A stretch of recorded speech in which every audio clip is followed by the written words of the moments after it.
Hello, I'm Mark Andrews. I'm with Mobile Viewpoint, and we're here at the ISE show to show some of our products that traditionally were from the broadcast background but now are lending themselves more to be used in the AV industry.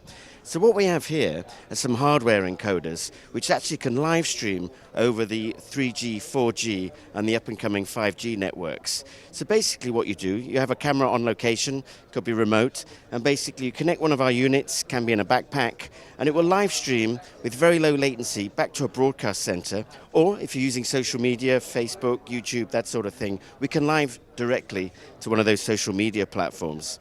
So it gets used in a variety of applications. Like I mentioned, traditionally we're in broadcast, so we have a lot of news customers and sports production customers, but could be used for vlogging or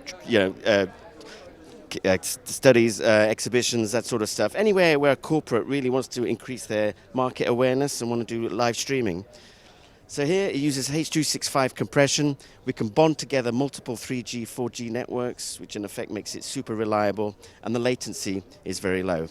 And it comes with a complete management platform, so if you have multiple units, it can all be managed through a web management portal.